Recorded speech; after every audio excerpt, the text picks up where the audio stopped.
سلام، روزتون بخیر، دلتون شاد. خوب هستین؟ ببین دوست من، هستی و جهانی که ما توش زندگی میکنیم بر اساس تعادل شکل گرفته.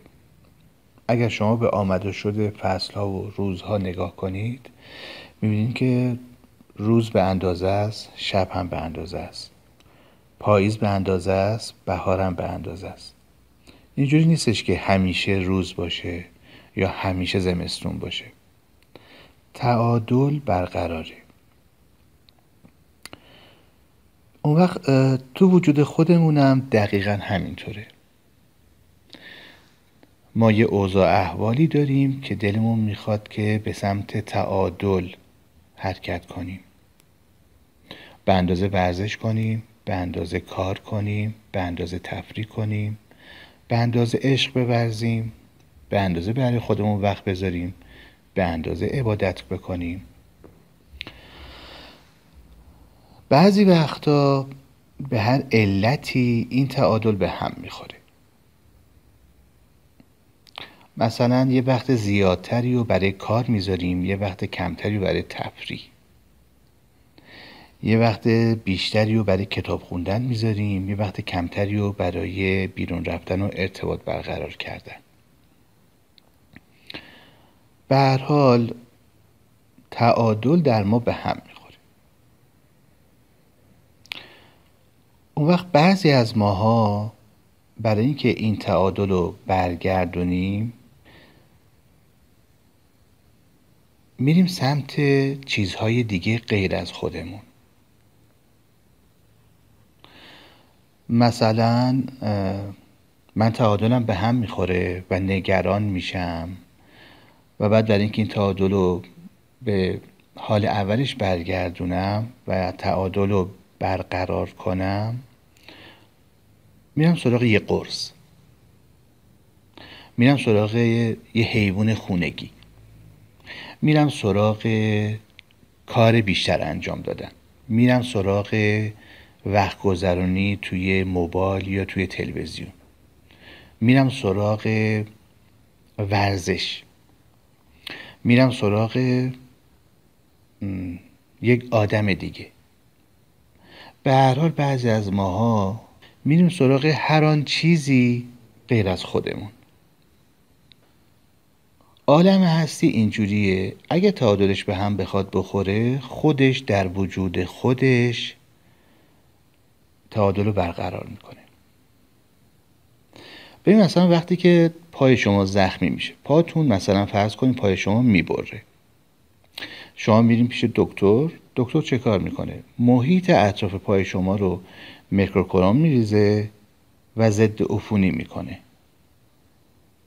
و میدوزه. همین. کی پوست به وجود میاره، کی عصب به وجود میاره، کی گوشت به وجود میاره، کی ترمیم میکنه؟ خود پاتون. وقتی تعادل من به هم میخوره یک داستانی در وجود من هستش دیگه.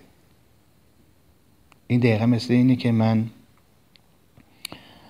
تو جیبای کتم یک عالمه تراول های مثلا فرض کن 1,000,000 تومانی داشته باشم و بعد برای 2-3 هزار تومن به بقیه رو بندازم. چرا؟ چون هیچ وقت جیبای خودم رو نگاه نکردم.